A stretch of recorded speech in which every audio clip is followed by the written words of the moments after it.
Dragi prijatelji, na vaš zahtev radit ćemo još jednu priču iz sela Salaš, okolina znači Zaječara, jer mnogi to selo nazivaju ukletim selom, zato što se u tom selu za vrlo kratko vreme desio jedan faktički mini serijal strašnih događaja.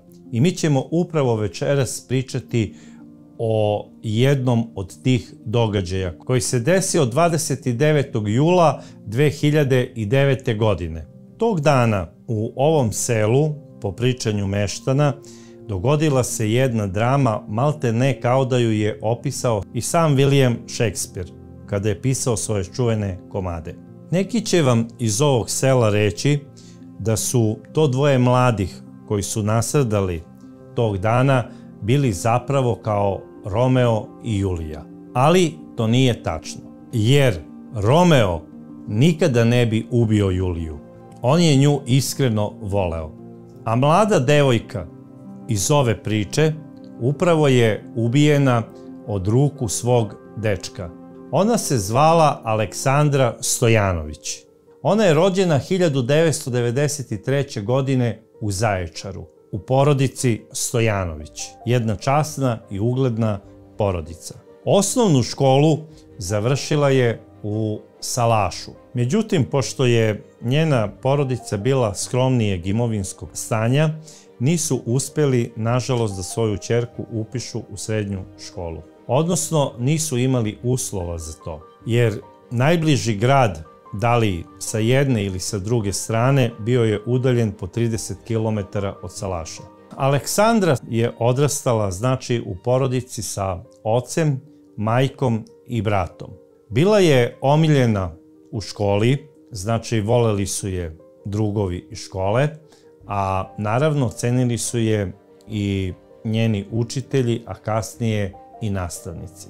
Zato što je bila vrlo pedantna i bistra devojčica. Ova devojčica se malo razlikovala od druge dece svog uzrasta i po svom izgledu. Ona je nekako delovala kao da ima više godina. Rano je ušla u pubertet, dosta je onako bila razvijena, bila je visoka i dobila je odlike i obline prave žene, bez obzira što je bila jako mlada. Pričaju njene drugarice da je ona još u 5. razredu fizički izgledala kao da ima 17, a možda čak i 18 godina. I ova devojčica, kada bi prošetala seoskim sokacima, nju su momci doživljavali kao da ima zaista 17 ili 18 godina.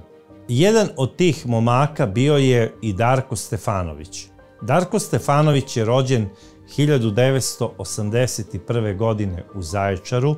Završio je osnovnu školu u Salašu, a kasnije je završio i srednju školu u Zaječaru. Zapravo, on je bio elektromonter. I on i njegov mlađi brat Marko su završili školu elektrotehničku i oni su radili u Zaječaru. U stvari, to je bila firma za održavanje visokonaponske mreže. Tako se i zove Dalekovod, sa direkcijom u Beogradu. I Darka su svi cenili na poslu. Znači, kad god je trebala neka vanredna intervencija, on bi odlazio da radi sa svojim bratom. Bio je jako cenjen u toj svojoj firmi Dalekovod i izuzetno je bio poštovan od strane ne samo svojih šefova, nego i od kolega. Oba brata Stefanović iz Salaša važili su za uzorne i časne momke. Niko nije ova dva momka video da su nekada bili pijani, da su lumpovali u kafani ili, ne daj Bože, da su izazvali neki incident. Takođe, i kada pitate meštane za ovu porodicu, znači za Stefanoviće, svi kažu najlepše o njima. Njihova majka Mileva bila je domaćica, a u jednom periodu je radila i kao spremačica u lokalnom domu zdravlja. Otac Slobodan je radio kao čuvar u poljoprivrednom kombinatu Salaš, u Salašu. I s obzirom da je bio čuvar, on je lako mogao da nabavi i dozvolu za posedovanje bilo kog ličnog naoružanja. Sada, Darko je bio lepuškast mladić, dobro je zarađivao. Volele su ga devojke, znači iz Zaječara, međutim, on je nekako bio jako vezan za svoje selo. Jedva je čekao kada se završi, znači, kraj smene, da ode kući kod roditelja da bi im pomogao u raznoraznim poslovima. Svi su pričali u selu, Darko će biti dobar domaćin kada bude rešio da se ženi.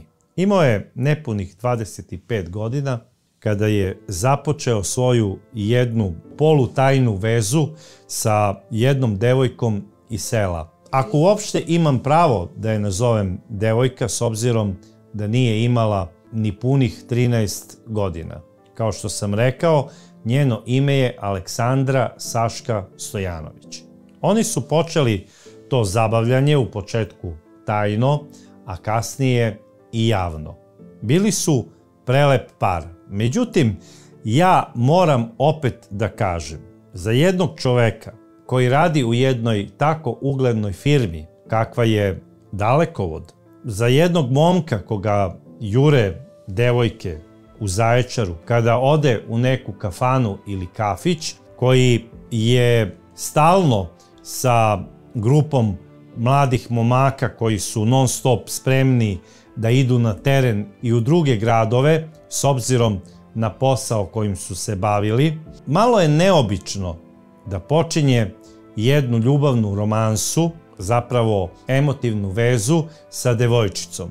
Ja stvarno ne znam da li ljudi znaju šta je zapravo pedofilija, a mislim da bi itekako trebali da znaju, jer generalno već se u tom selu uveliko šuškalo i pričalo da jedan vozač školskog autobusa flertuje i nabacuje se devojčicama koje idu u osnovnu školu. I o njemu smo radili emisiju. Takođe me čude i roditelji ovo dvoje mladih. Čude me i roditelji Darka, s obzirom da oni važe za tako uglednu porodicu. Kako nisu reagovali? Sine, pa ti imaš 25 godina, počeo si zabavljanje sa 13-godišnjim detetom.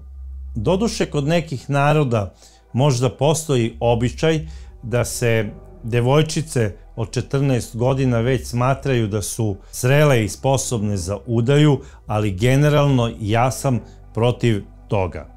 Tako nešto se dešava u nekim drugim zemljama kao što je Afganistan, Iran i neke tamo druge daleke egzotične zemlje, ali ovde kod nas bi trebao da se poštuje zakon.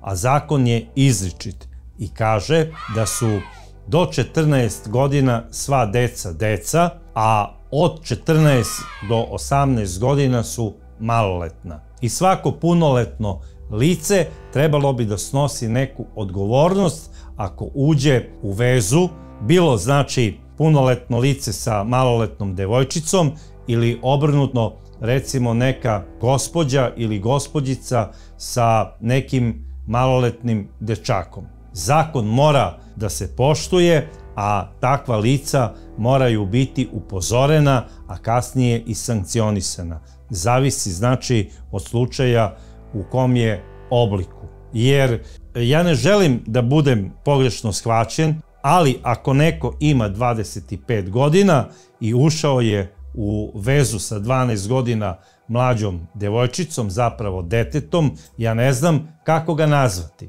Zamolio bih vas da vi napišete to u vašim komentarima. Možda ja nisam u pravu i voleo bih da čujem kako je to u vašem kraju. S obzirom da je ova devojka zaista bila jako mlada, ljudi iz ovog sela i izbegavaju da pričaju o ovoj vezi i mi zapravo i nemamo pouzdane podatke na čemu se ona zapravo i zasnivala i kako je tekla. Međutim, za tu vezu, bar po izjavi roditelja Darka Stefanovića, znali su svi u salašu. Znao je i njegov rođeni brat Marko, znale su kolege sa posla, znali su svi drugovi iz sela i svi su govorili: Dare, imaš prelepu devojku, bit će to dobra snajka. Dobro si ti to uradio zato što si počeo vezu sa devojkom iz svog sela, jer generalno devojke iz našeg mesta imaju isti mentalitet kao i mi i to će biti brak bez problema. A ona je onako napredna, znači kršna je devojka, rodit će ona zdravo i lepo potomstvo. I ja sada ne znam kako objasniti ovog momka, jer on je generalno zaista bio prelep momak. Radi se o momku, odnosno o ekipi momaka koja je stalno na terenu. On je stalno bio u nekom drugom gradu, s obzirom na posao koji je radio. I takvog momka, terenca, jure udate žene, jure ga žene oficira recimo, ili žene policajaca, zašto da ne, jure ga studentkinje, jure ga devojke koje imaju 18-19 godina i završavaju srednju školu. Zapaze ih obavezno i kafanske pevačice i naravno konobarice. Jer ovi momci, kada završe posao u nekom drugom gradu, gde će, nego u najpoznatiju kafanu. I naravno, terenci su uvek onako momci koji su zapaženi od svih, jer oni su veliki kavaljeri i u češljavanju i u svom ponašanju i vrlo su omiljeni u svakom mestu. A ovaj momak je znači radio od svog sela pa po potrebi posla do pitaj Boga kog kraja Srbije. I prosto mi nije jasno da je njega zaludela i očarala Lolita iz njegovog rodnog sela. 13-godišnja devojčica. U redu je sada, ako opet pričamo o vozaču čuvenog školskog autobusa iz ovog sela, pa da kažemo to je okej, jer on je takav čovek. Ali ovaj momak generalno nije pripadao toj grupaciji ljudi koja je smatrana za ljude koji se nalaze u kartotekama MUP-a po akciji Armagedon. I to nije bila neka, znači, romansa kratkotrajna, da je to bila neka vezica, pojavila se pa eto neki hir je imala devojčica, neko ljubakanje i tome slično. To je veza za koju i Darkovi roditelji kažu bila je ozbiljna veza i trajala je pune 3 godine. Za tu vezu su znali i Saškini roditelji, jer ako je znala ujna iz susednog Jasikova, nemoguće da za tu vezu nije znala majka ili otac Miodrag, za koga se priča da svaku tajnu malte ne zna u salašu. I sada on zna ko koliko ima kokošaka u svom kokošincu, ko koliko ima krava u štali i čija je krava najbolja za domazluk da se proda nekom domaćinu iz susednog sela, a ne zna sada da njegova prelepa ćerka već ne samo da flertuje sa momcima, nego se zabavlja sa 12 godina starim momkom. Bez obzira što je ovaj dečko pokazivanju, znači žena koje su ga znale, a i devojaka, a boga mi vidim i ja sam slike, bio je zaista lep kao hollywoodski glumac. Međutim, mnogo toga se promenilo u ovoj vezi kada je Aleksandra krenula u srednju školu. Zaječar, naravno, kao i svaki veliki grad, ima puno momaka, mangupa, koji između ostalog vole najviše, što je i normalno, da jure mlade i lepe devojke. A jedna od ciljanih grupa su im naravno srednjoškolke. Kada kažem mangupa, mislim tu i na one dečake srednjoškolce. I Aleksandra u samoj školi, kada bi na odmoru šetala sa drugaricama i kada bi pričale o bilo čemu, ona je primetila da dečaci iz škole dosta obraćaju pažnju na nju. Zato što je ona onako visoka, imala je veće obline nego njene prijateljice, odnosno drugarice iz škole, i da je jako popularna među dečacima. Naravno, njoj je poraslo samopouzdanje. Svaka srednja škola ima svog glavnog frajera i tu ekipu koja je oko njega i oni su u stvari u ženskim očima onako ne samo na glasu, nego dobijaju na važnosti ako jure što veći broj devojčica.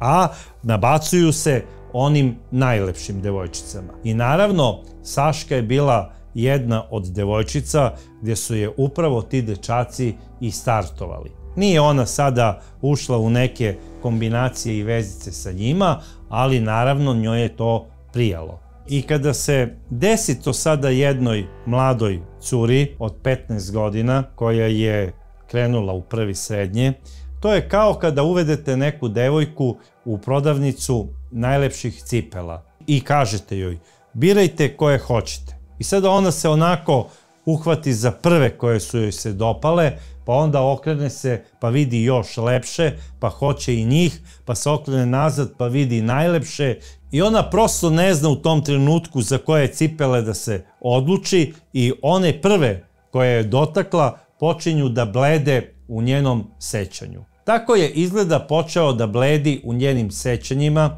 Darko. Ona je jednostavno počela sve manje da razmišlja o njemu. Čak je počela da razmišlja i o toj varijanti da se Darkom raskine. I već oko nove godine te 2009. Darko je shvatio da se nešto čudno dešava u njihovoj vezi. On je primetio da su odnosi zahladnili, da ona sve duže ostaje posle škole sa drugaricama, da mu se sve ređe javlja na telefon, da na neke poruke uopšte i ne odgovara, da kada dođe u selo stalno ima nešto da pomaže roditeljima i sve manje se interesuje za Darka. Čak ga više i ne pita da li si radio negde na terenu u nekom tamo drugom mestu, da li si sreo neku lepu devojku ili nikad više nije htjela da ga čak ni pita da li si mi nešto doneo lepo na poklon sa terena, što je Darko stalno znao i da uradi, odnosno da Saški kupi nešto iz nekog grada i da kaže ovo sam ti doneo recimo iz Sokobanje. Međutim, sada odjednom ona gubi interesovanje za sve što je vezano za ovog mladića.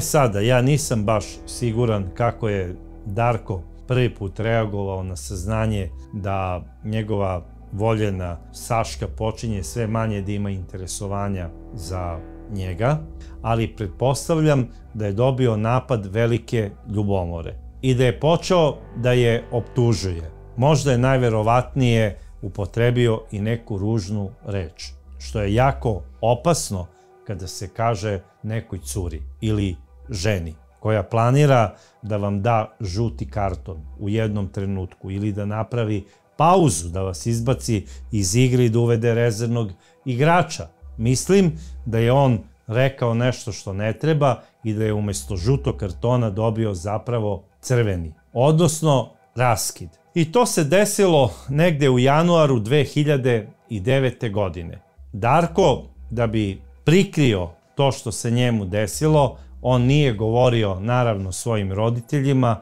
ani prijateljima. Za njega je bilo poniženje da on kaže mene je ostavila devojka. Jer on je nekim svojim drugovima rekao da planira da zaprosi Aleksandru i da s njom zasnuje porodicu. Sada, tu je najverovatnije proradila ona muška sujeta. Muškarac kada bude ostavljen, to je kao kada recimo jedan pukovnik bude degradiran i oduzmu mu se činovi. Recimo, u jednom trenutku je komandant kasarne i kažu ne, ti više ne možeš biti komandant kasarne, tebi se skidaju činovi, ti ćeš biti sada kapetan i komandir čete. To je za njega poniženje koje se neretko završava tako što taj oficir uzme pištolj i izvrši samoubistvo. Bilo je takvih slučajeva puno. A zašto? Zato što on sada smatra da se njemu smeje cela kasarna. I ne samo cela kasarna, nego da o tome priča čitava armija. I da je on glavna tema svega. Tako i muškarac. On sada smatra da niko na poslu tamo ne priča o dalekovodima i o visokom naponu, da niko ne razmišlja o struji koja zna da bude itekako opasna, da je sada on glavna tema svake priče i svakog razmišljanja, da kada se njemu neko javi, podigne ruku i onako sav srećan zato što ga je video, napravi osmeh, on kaže, aha, eno, sada mi se smeje zbog toga što me je ostavila devojka. E sada, što ste po poreklu iz konzervativnije sredine, ti osmesi su ubitačniji za vas. Ako ste rođeni recimo u jednoj urbanoj sredini kakav je beogradski Dorćol ili recimo Novi Beograd, gdje je sasvim normalno da se u kafani prilikom druženja i prilikom neke, šta ja znam, onako malo veselije večeri, sasvim je znači normalno i okej da je jedan muškarac tema recimo zezanja, da se proziva po svim osnovama, a sutra je recimo on taj i u poziciji je da sa svim ostalima se smeje nekom drugom. Zbog sličnih problema, istih ili sasvim drugačijih. Jer recimo u Beogradu se kafane i doživljavaju kao mesta koja treba da služe, da iz čoveka izvuku svu negativnu energiju i da ga oraspolože, a i da ga osnaži. Znači, kompletna ta kafanska atmosfera i energija koja kruži u tom ambijentu ima za cilj da pozitivno deluje na sve prisutne. I tu sada neko, ako ne zna da prati tu priču, on ispadne, znači, cava i jednostavno postane žrtva tih kafanskih druženja. I generalno nije, znači, za kafanu i nije za druženje. I sasvim je normalno kada vi u nekoj beogradskoj kafani uđete i kažete, eto, ostavila me je emotivna partnerka ili, ne daj Bože, žena, doživite na jedan mangupski, kafanski način šalu i smevanje i budete predmet zezanja te večeri, odete posle iz te iste kafane i kada uđete u svoju kuću shvatite da vaš problem nije tako strašan i vi počinjete na njega da gledate kao na nešto što je rešivo, kao na nešto što se dešava svima i, Bože moj, sutra je novi dan, bit će novih pobjeda u životu. Međutim, na selu je nešto sasvim drugačije. To nije kao u velikim gradovima. Kada muškarac doživi šalu zbog nekog događaja koji mu se desio, kao što je u ovom slučaju emotivni raskid, on to doživljava kao udar na njegov ego i na njegovu čast. Malte ne kao da mu svi kažu u lice, ostavila te je devojka zato što nisi bio sposoban da budeš sa njom. Ti si nula, a to nije istina. To je Darko doživljavao kao istinu samo stvarajući pogrešno mišljenje u svom mozgu. Niko se njemu nije smejao. To je sve on bio iskonstruisao u svojoj glavi. A na kraju krajeva neki od njegovih prijatelja su raskid ove veze doživjeli kao nešto što je sasvim normalno i prirodno. Shvatili su, ona je zapravo još uvek devojčica, ima samo 15 godina. Normalno je da nađe nekog dečka i da raskine sa starijim momkom koga je smatrala najlepšim mladićem na svetu zato što do tog trenutka nije se maltene ni kretala iz svog sela. Na kraju krajeva te devojke koje recimo od 16. do 18. godine imaju tog svog prvog ljubavnika, one na kraju počinju da ga doživljavaju ne kao svog emotivnog partnera, nego kao učitelja. Počinju da razmišljaju, sada sam prešla na viši nivo, idem u viši razred, idemo dalje, život teče. I ja generalno smatram da su te cure i u pravu. Ona je jako mlada ušla u ovu vezu i imala je pravo i prirodno i zakonsko da menja svog partnera. Ja samo ne znam kada je pokazivanju nekih njenih poznanica, a boga mi i pokazivanju njene ujne, doživela prvu pretnju od strane Darka, jer je navodno on jednom uzeo pištolj i prislonio joj je na čelo i rekao je: ubiću te i ne samo tebe, pobiću ti celu familiju ako budeš raskinula stvarno sa mnom i ako ne budeš htela da mi se vratiš. I zašto to tada nije prijavljeno policiji? Zašto je ova devojka imala takav stav da mora da ćuti o takvim bitnim stvarima? Ja sam ubeđen da je za njenu vezu sa Darkom, ako je znalo celo selo, znala i njena majka. Ona je to morala da kaže svojoj mami, kao što je to rekla i svojoj ujni. I to ne samo da se završilo na tome, nego se još jednom ponovilo da je Darko njoj pretio pištoljem. Da li je to bilo istina ili ne, tako to tvrdi njena ujna iz Jasikova, jer se Aleksandra njoj jednom poverila. I to nedelju dana samo pre nego što je došao i taj 29. jul 2009. godine. Aleksandra je otišla iz Salaša u Jasikovo da obiđe svoju ujnu. Bila je tamo sa nekim drugaricama u Jasikovu u centru sela i onda su odlučile da zajedno autobusom odu za Zaječar, da bi se prošetale. Nedugo posle njihovog odlaska dolazi Darko i pita gde je Aleksandra. Kada je saznao da je otišla sa drugaricama, jer ujna nije htela da kaže otišla je za Zaječar, rekla je otišla je sa drugaricama da prošetaju, onda je on rekao dobro, moram zbog posla u Zaječar, vratit ću se ja kasnije da sa njom porazgovaram. Ali nije u redu što mi se ne javlja na telefon. E sada, kako je on znao da je ona kod ujde? Da li je on možda pratio gdje je ona otišla ili su rekli njeni iz kuće? Ja to sada sa sigurnošću ne mogu da tvrdim.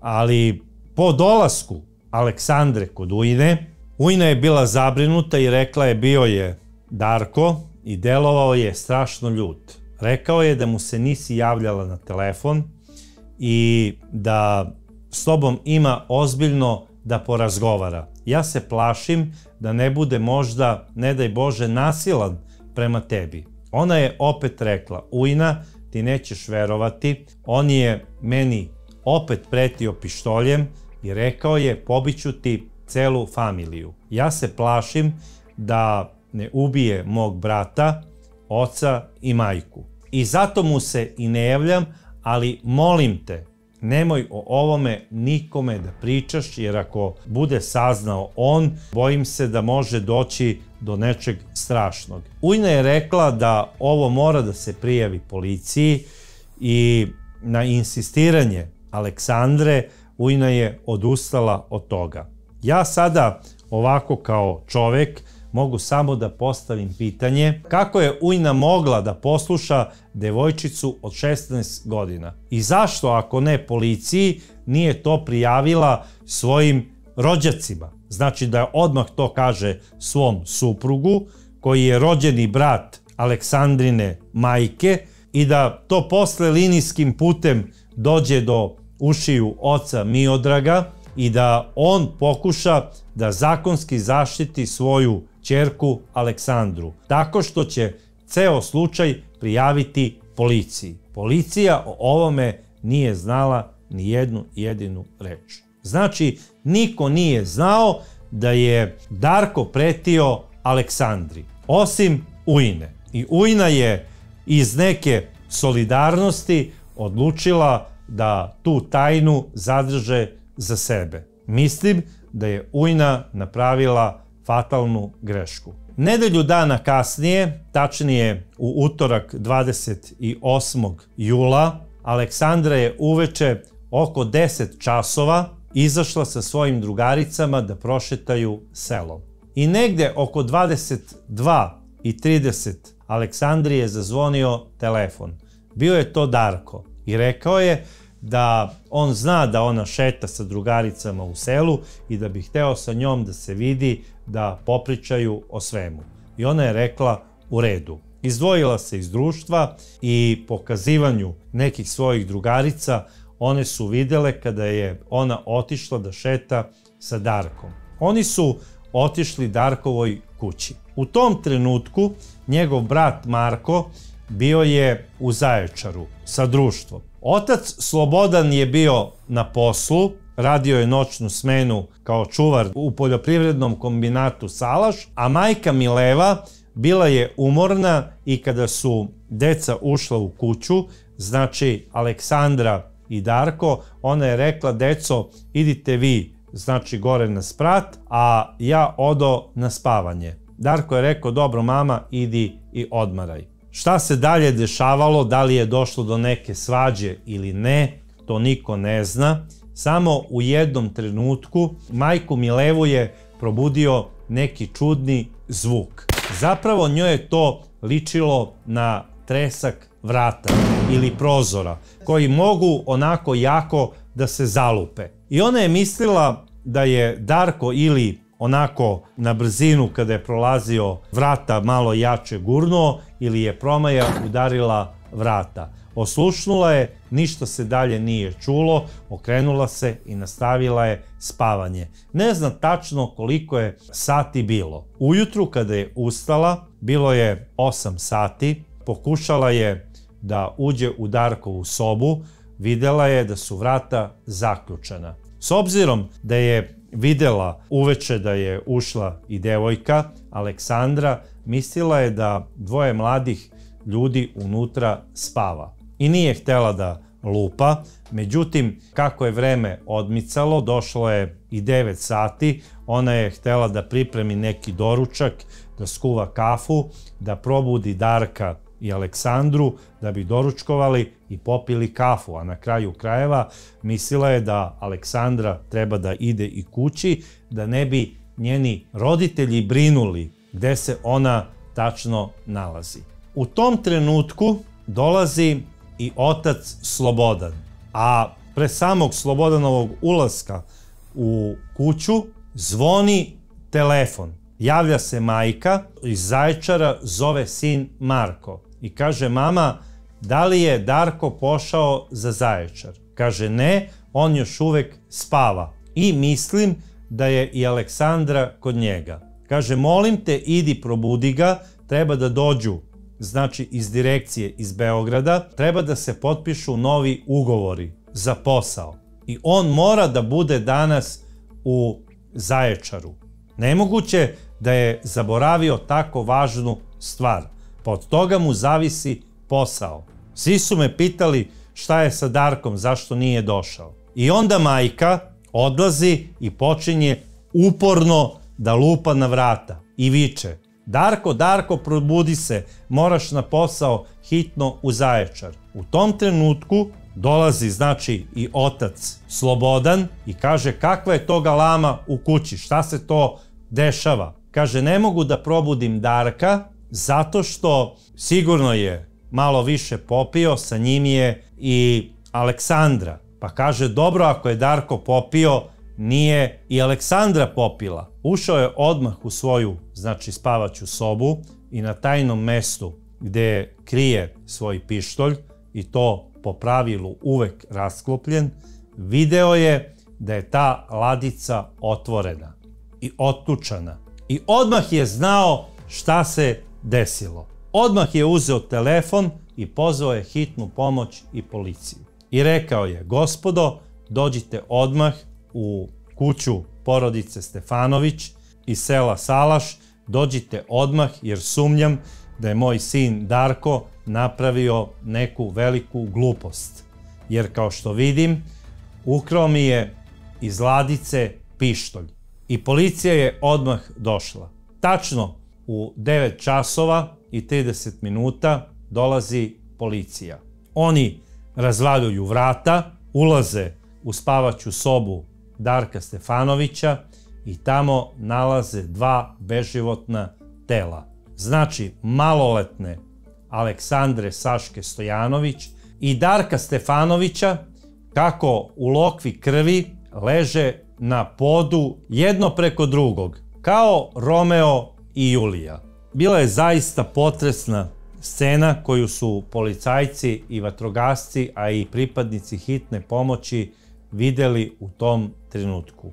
Naravno, posle odrađenog uviđaja naloženo je da se tela odnesu za Zaječar kako bi se uradila obdukcija. Prvi nalaz veštaka ukazivao je na to da je Darko posle raspravke sa Aleksandrom pucao jedan projektil u njeno čelo, znači ubio ju je iz pištolja, klasična egzekucija, a onda odmah posle toga stavio je cev na svoju slepoočnicu i povukao je oroz. To se sve desilo u par sekundi. Zato je majka čula samo jedan tresak kada se probudila iz sna na prvom spratu.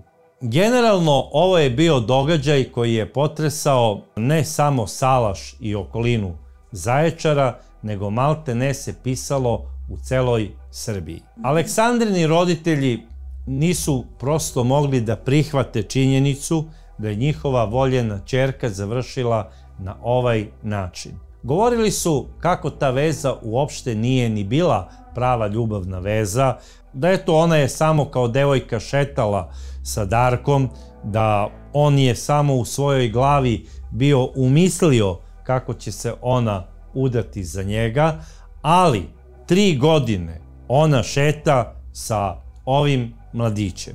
Osuđujem, znači, sve koji su znali za ovu vezu, pre svega najviše je kriv Darko Stefanović, zato što je ušao u emotivnu vezu sa jednom devojčicom, bez obzira kako god da je ona izgledala fizički. Ona je na kraju krajeva bila tu iz njegovog komšiluka, iz njegovog sela.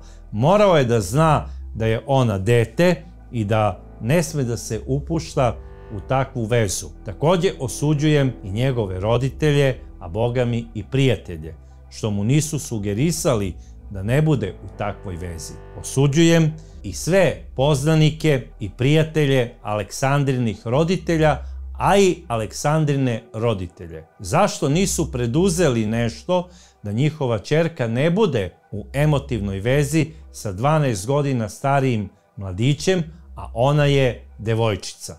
Ona je, za Boga, imala nepunih 13 godina kada je ušla u ovu vezu. Meni to jednostavno ne može da bude normalno. Pa čak i kada je u pitanju druženje. Kakvo druženje može da bude između deteta i jednog mladića koji važi, znači, za lepog dečka i koga jure sve pevaljke i sve devojke po zaječarskim kafanama? Doduše, on nije važio za švalera, ne mogu sada da pričam gluposti, ali je važio za jako lepog mladića. I mogao je da se zabavlja i da oženi devojku kakvu je hteo. Čak i da je bio zaljubljen u neku doktorku, ona bi se sigurno udala za njega, jer prilika kakav je on zaista se ne sreće svakog dana. Nije moje da pričam o muškarcima da li su lepi ili ne, ali on je bio lep momak. I šteta što je odlučio da na ovaj način odbrani neku svoju tobože čast. Mnogo bi časnije bilo da je kupio neki poklon za uspomenu ovoj curici i da joj poželi srećan dalji život.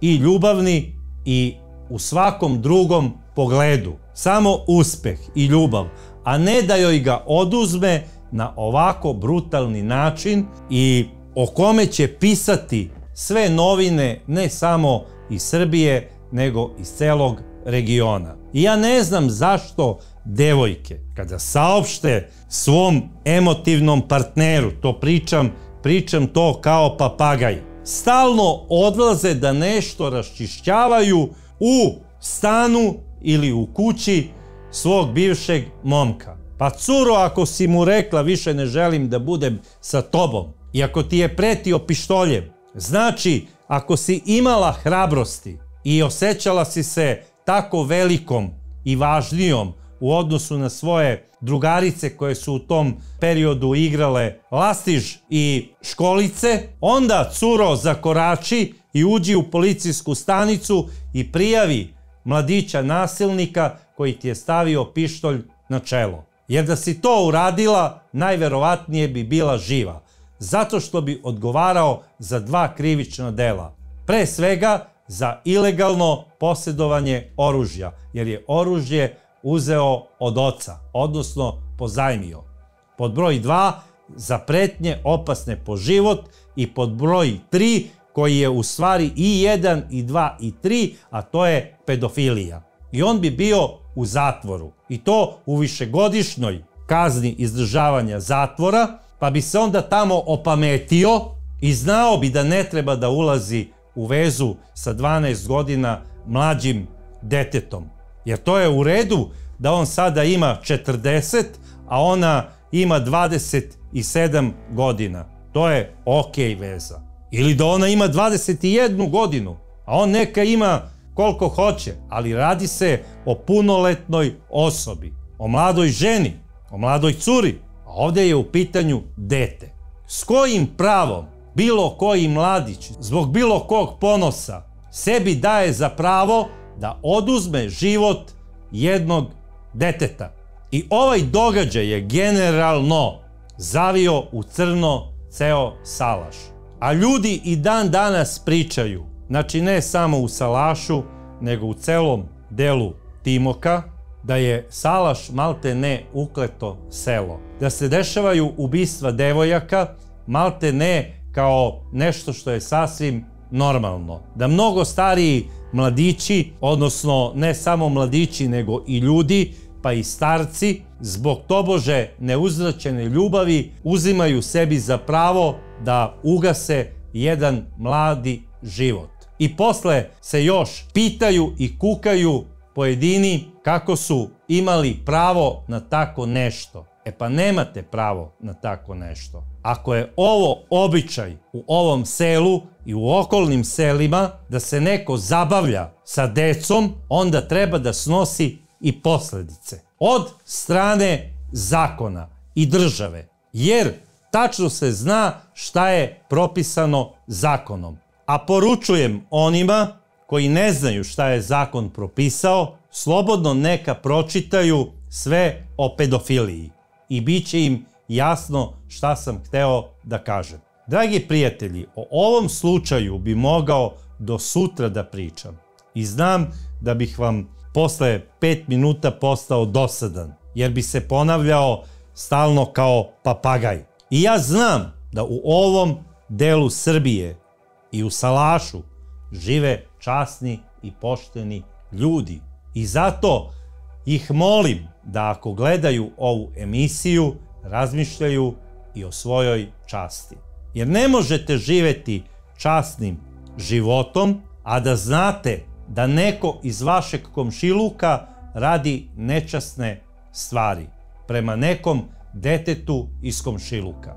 Ne mislim samo na ovog nesrećnog mladića. On je, eto, bio koliko toliko mlada osoba u najlepšim godinama, ali tamo su se dešavale i situacije da neka drtina od ko zna koliko decenija uzme sebi za pravo da smatra neku devojčicu svojim posedom. Poruka ove moje večerašnje emisije je stop pedofiliji, a mi se vidimo u sledećim čudnim pričama, a u iščekivanju vaših komentara ja vas pozdravljam i molim vas nemojte zaboraviti obavezni like.